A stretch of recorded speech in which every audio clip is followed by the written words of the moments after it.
अस्सलाम वालेकुम जी। सबसे पहले तो माजरत वो तस्लीम मैं कर दूं, गुज़श्ता व्लॉग में मैं पंजाब असम्बली के डिप्टी स्पीकर को गलती से कासिम सूरी एक दो दफ़ा कह गया। I am sorry. दोस्त मोहम्मद मज़ारी उनका नाम है। लेकिन आप यकीन कीजिए कि जो मनाज़र और जो हालात देखने को वहाँ मिलते हैं, उसके बाद इतनी थोड़ी बहुत गलती की गुंजाइश दे दिया करें। मतलब ये कि आदमी देखिए, बात होती यह है कि कुछ ना एक होता है रूल्स ऑफ गेम, इसको समझने की कोशिश करें। आप कोई भी दुनिया में गेम खेलें, क्रिकेट खेलें, शतरंज खेलें, ताश खेलें, कुछ खेलें, उसके कुछ असूल होते हैं ना।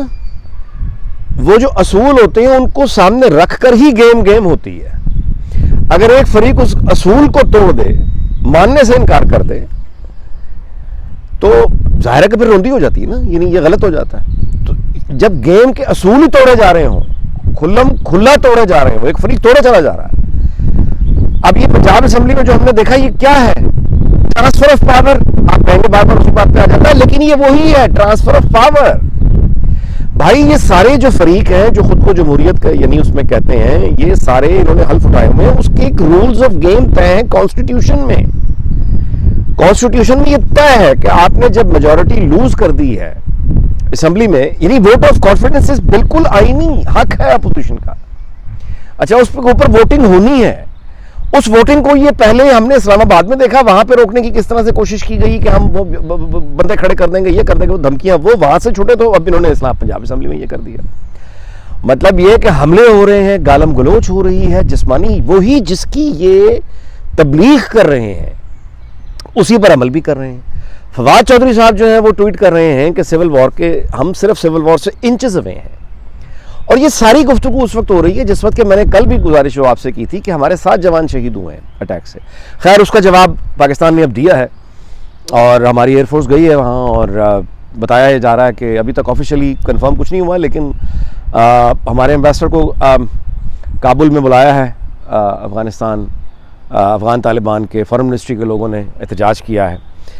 ख़बरें ये हैं कि पाकिस्तान एयरफोर्स के तैयारे गए हैं, उन्होंने अटैक किया है उन लोगों पे जहाँ से हम पर हमले हो रहे हैं पाकिस्तान पर, और कुछ 35 के करीब टेररिस्ट जो हैं उनकी हलाक होने की इतलात हैं। उसके अलावा भी ज़ाहिर है कुछ नुकसान हुआ होगा, उसकी तफसीलात जब तक या तो फॉरेन ऑफिस शेयर करेगा या फिर DG ISPR शेयर करेंगे, तो वो ऑफिशियल जब तक नहीं आता उस पर कोई इससे ज़्यादा तबसरा मुमकिन नहीं है कि एक जगह से अटैक हुए चले जा रहे हैं, उनको डिप्लोमेटिकली एंगेज किया गया है, मौलाना फजलुर रहमान को बीच में डाला गया है। हमारे लोग वैसे भी उनसे मतलब राब्ते में हैं, लेकिन अगर उनसे कंट्रोल नहीं हो रहा, तो मैंने पहले भी गुजारिश की थी इसी व्लॉग में आपसे कि हम अमेरिका तो नहीं है जो भाग जाएंगे, ना हमने कहीं जाना है, ना यूरोपीय यूनियन है जो चले जाएंगे, वही रहते हैं। हमें रास्तों का भी अंदाज़ा है, हमें ठिकानों का भी मालूम है, अजनबी नहीं है। तो अगर ज़ाहिर है कि वहाँ से ये मतलब एक हमले अगर हम पर होंगे तो उसका जवाब जाएगा ना, तो जवाब चला गया पाकिस्तान एयरफोर्स। तो एनीवे, ये तो खैर मतलब अब एक तरफ से अब जंग तो ये आप देख रहे हैं ना कि हम पर अटैक हो रहे हैं, हम जवाब दे रहे हैं, ये बेचैनी, इस चीज़ को जंग कहते हैं। ये जो हो रही है ना, जिसको हमने रूटीन में यानी भुला के हम इसको बिल्कुल अहमियत नहीं देते, इस चीज़ को जंग कहते हैं। आपकी एयरफोर्स अब इन्वॉल्व हो चुकी है, जो क्रॉस द बॉर्डर जो अटैक कर रही है, उनके लोग आके हमारी फौज पर अटैक करें, ये जंग होती है भाई, इसे जंग कहते हैं। मतलब हमें तो परवाही कोई नहीं है ना।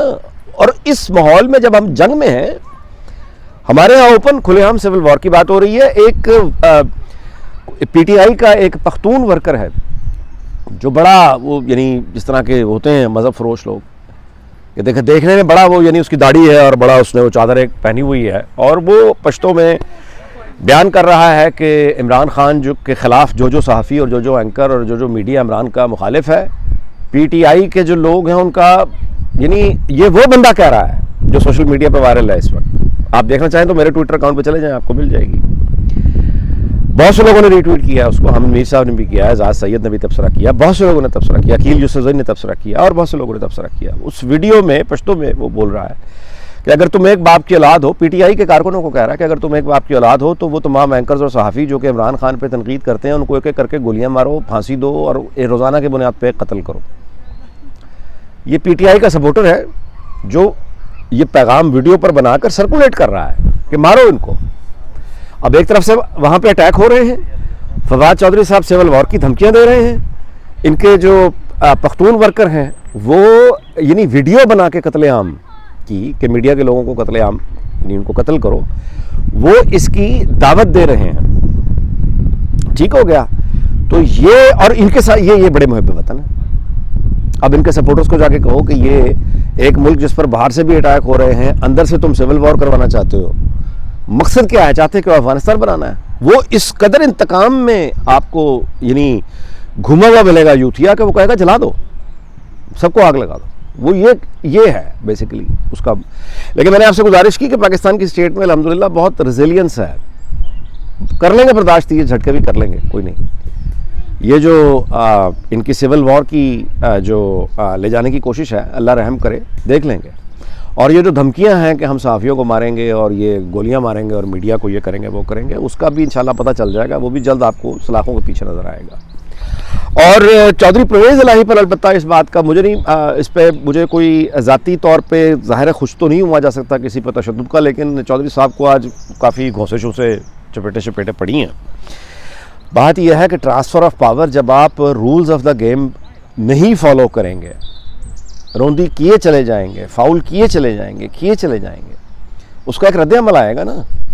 पंजाब असम्बली के अंदर वो रद्द-ए-अमल आया, मतलब मैं आपसे गुजारिश करूँगा, सार्जेंट एट आर्म्स वो एमपीएस को मार रहे हैं, एमपीएस खुद एमपीएस को मार रहे हैं। और फाइनली चूँकि अदालत का हुक्म था, चीफ सेक्रेटरी और आईजी ने पुलिस पंजाब असम्बली के अंदर भेजी। ये पाकिस्तान यानी मौजूदा पाकिस्तान की हिस्ट्री में ये पहली बार हुआ है। इससे पहले 57 या 58 में मशरक़ी पाकिस्तान की अलबत्ता असम्बली में एक डिप्टी स्पीकर कत्ल हो चुका है, लेकिन मौजूदा पाकिस्तान में ये जो पंजाब असम्बली है, इसके पुलिस जो है पहली मरतबा अहाते के अंदर उसके गई है, हॉल के अंदर गई है। और जाहिर है, लेकिन पुलिस क्या करे उनको, मतलब जब ऑर्डर, अगर एमपीएस एक दूसरे के ऊपर अंदर इस तरह से हमला आवर होंगे तो रियासत के बाकी इदारे क्या करेंगे? कत्लेआम होने देंगे। ये बतौर स्पीकर ये जो गुंडागर्दी परवेज़ इलाही साहब ने की है, उसके बाद खुशी तो नहीं हो सकती किसी पे तशद्दुद के, लेकिन ये है कि चौधरी साहब के साथ ये होना था। यानी जितना आगे ये नफरतों को ले गए थे, फाउल पे फाउल, फाउल पे फाउल, फाउल पे फाउल, नतीजा क्या हुआ? चौधरी साहब को खुद मार पड़ गई। अब वो आदमी जिसकी वज़ादारी वो मशहूर थी, अब पीछे क्या रह गया मुझे बताएं? चपेटें पड़ गई, धक्के पड़ गए, मतलब मुक्के पड़ गए। अब चौधरी साहब की फुटेज आ रही है कि वो मतलब ऑक्सीजन लगा के बैठे हुए हैं, बाजू है वो मतलब अब बांधा हुआ इस तरह करके, चोट लगी हुई है, ब्लड है। क्या अफसोसनाक मंजर है ये, अफसोसनाक मंजर है। अभी कितने एमपीएस और कितने वजीर और खवातीन अंदर इतनी बड़ी तादाद में मौजूद थी। अब ये है कि ये जो कुछ हुआ खैर हुआ, अब वोटिंग होगी, इजलास शुरू हो गया, हमजा शहबाज वज़ीर आला मुंतखब होंगे पंजाब के। सवाल ये है क्यू लीग और ये पीटीआई से कि ये सारी गलाजत करके, ये सारी सिविल नाफरमानियाँ करके, ये सारी सिविल वॉर की जंगें की बातें करके, ये हमले करके, ये मार कुटाई करके, इतनी सी बात समझो कि अगर आप लोगों में ताकत होती तो हुकूमत से जाते, वहां पे भी तब्दीली आ गई, नीचे भी आनी थी। ये मुक्के खाने की क्या जरूरत थी? घूसे खाने की क्या जरूरत थी? लातें खाने की क्या जरूरत थी? और पुलिस को अंदर आके अब डंडे खा के, जूते खा के भी तो ट्रांसफर पावर तो हो गया। मतलब और अल्लाह का शुक्र है ओवरऑल पीसफुल ही हुआ है। अब आप अंदाजा लगाएं कि ये जो तहरीके इंसाफ और ये जो क्यू लीग जैसे लोग हैं, ये आइन के होते हुए ट्रांसफर ऑफ पावर में ये सब कुछ ये कर रहे हैं। अगर ये आइन ना होता और इस तरह के लोग इख्तिदार पे जो काबिज होते हैं, अब आपको समझ आ रही है कि हज़ारों साल से क्यों गर्दनें काटी जाती थी, क्यों मीनार चुनवाए जाते थे, क्यों तलवारें लेकर आते थे, क्यों बातचीत का कोई तस्वर था, मारो मारो मारो और कब्जा करो। ये होता था हज़ारों साल इंसान इस दरिंदगी से गुजरा है, और इस दरिंदगी के नतीजे में होने वाले हज़ारों लाखों करोड़ों इंसान मासूम मारे गए हैं। फिर कहीं जाके ये जमहूरियत का एक तरीका नेशन स्टेट में मुतारिफ हुआ है कि पीसफुल ट्रांसफर ऑफ पावर हो जाए, खून का कोई कतरा बहाए बगैर, तहजीब के साथ। अभी आपने अफगानिस्तान में देखा, अब कहने को तो अफगान तालिबान मालिक है ना वहाँ के, लेकिन तरीका उनका क्या था अफगानिस्तान पे? कब्जा ही किया ना उन्होंने, वोट तो नहीं लिए, कब्जा किया है। तो उस तरह का कब्जा पीटीआई अब पाकिस्तान पे चाहती है। अच्छा, लेकिन आपने देखा कि अफगान तालिबान ने अफगानिस्तान पर कब्जा तो कर लिया, फौजी कब्जा, लेकिन अब वो है किधर? दुनिया की किसी स्टेट ने उनको रियासत मतलब उनकी हुकूमत को तस्लीम नहीं किया, पाकिस्तान तक ने नहीं किया, यूनाइटेड नेशंस में उनकी कोई नुमाइंदगी नहीं है। इंटरनेशनली वो कहीं मतलब बिल्कुल आइसोलेशन खड़े हैं, यानी अपने इलाके के, ठीक है कि वो अपने अफगानिस्तान के वो हाकिम हैं, लेकिन एक कब्रिस्तान के हाकिम हैं, भिखारियों की एक भूखे मरते हुए बच्चे, भूखे मरते हुए लोग, भूखे मरते हुए इंसानी अज़ाब बेचते हुए एक, यानी पाकिस्तान इस वक्त यानी जो मेडिकल उसमें सबसे ज़्यादा स्मगलिंग हो रही है ह्यूमन ऑर्गन्स की, वो अफगानिस्तान में हो रही है। लोग अपने आप को पेश कर रहे हैं 2 रोटी के लिए, अपनी औलादें हवाले कर रहे हैं। तो इस तरह की आबादी के ऊपर ठीक है तालिबान रूल कर रहे हैं, लैंडलॉक्ड, फंसे पड़े। तो जहां हमारे सामने अफगानिस्तान की इतनी बर्बादशुदा मिसाल है, वही ख्वाहिशात पाकिस्तान के लिए रखने वाला पाकिस्तान का दोस्त कैसे होगा मेरे भाई? कैसे पाकिस्तान का दोस्त हो सकता है वो?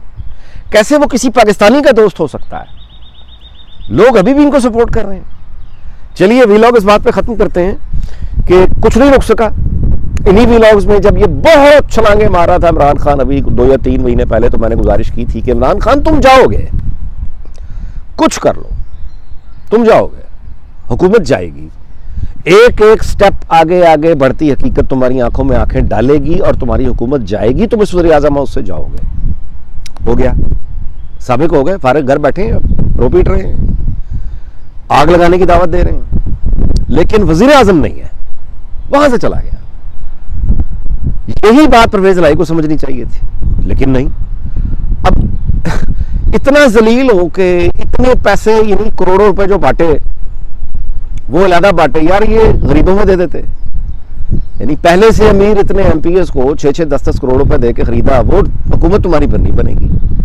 यही पैसा ईद आने वाली है यतीमों गरीबों में बांट दिया होता, को आखिरत में इससे कहीं वजारत आला बड़ी तुम्हें महल मिल जाते। उनको दिया पैसा, रोक फिर नहीं सके, उल्टा ये हुआ कि चपेटे भी खाई, मुक्के भी खाए, घूंसे भी खाए, अपनी फुटेज भी चलवाई, हाथ लेके पड़े हुए हैं, और अब रो रहे हैं, पीट रहे हैं कि मेरे लिए कौन सी अदालत है, मैं कहां जाऊं, मेरे लिए कौन सी अदालत है। रो रहे हैं चौधरी साहब, बकायदा रो रहे हैं मीडिया से बात करते हुए कि मेरे लिए कौन सी अदालत खुली है, मैं कहां जाऊं, मुझे इस तरह से मारा, मुझे। तो भाई किसने मजबूर किया, किसने मजबूर किया? अब बकौल चौधरी साहब के उन्होंने राना मशहूद को देखा था कि राना मशहूद ने नीचे गिरा के तो ऊपर चढ़ के मुक्के मार रहा है। क्या मिला चौधरी साहब ये हरकत करके? और राना मशहूद आपको झुककर सलाम करने वाला आदमी, बाखलाक आदमी है वो, जिस मर्जी पार्टी का हो, लेकिन बाखलाक आदमी है, अच्छी तरह आपको मिलने वाला, हजारों दफा आपको मिला होगा, झुक के हाथ मिलाया होगा, गले मिला होगा। क्या कमाया चौधरी साहब आपने? एक बच्चों वाली जिद में आके आपने क्या कमाया? उन्हीं लोगों से चपेटे खा ली आपने। अब आप रो रहे हैं मीडिया के सामने कि मेरे लिए कौन सी अदालत खुले। What a disgraceful exit. चलिए जी, व्लॉग इस बात पर खत्म करते हैं कि अल्लाह ताला रहम करे और हम सिविल वॉर से बचे रहें, इमरान खान की ख्वाहिश के बावजूद और पीटीआई के लोगों की ख्वाहिश के बावजूद, और हम रेजिस्ट करें। और जमहूरियत में बड़ी ताकत है, बड़ी ताकत है, स्टेट ऑर्गन्स में बड़ी ताकत है, अभी तक है। और अल्लाह का शुक्र है कि जिस तरह से उधर जवाब गया है, ठीक है, मतलब अफ़गानिस्तान में भी जवाब दिया है, उनको भी संभाल लेंगे, अल्लाह खैर रखे। और ये पीटीआई तो चीज़ ही कुछ नहीं है। और बस इंशाल्लाह ताला ये हो जाएगा चुप आहिस्ता आहिस्ता। अल्लाह ना करे कि ये सिविल वॉर के अपने खाना जंगी के मंसूबे या मकसद में कामयाब हों, वो तो फिर कोई अल्लाह रहम करे, बस अल्लाह रहम करे, वैसी बात भी नहीं करनी चाहिए। चलिए बस ठीक है जी, अगले वीलॉग में मुलाकात होती है, अपना ख्याल रखिएगा। एक दफ़ा फिर माजरत, लास्ट वीलॉग में मैंने दोस्त Mohammad Mazari, deputy speaker Punjab assembly को गलती से कासिम सूरी के नाम से पुकार दिया, आई एम सॉरी। और आपका भी शुक्रिया कि आपने मेरी तवज्जो दिलाई, आपका बहुत शुक्रिया। अल्लाह हाफ़िज़।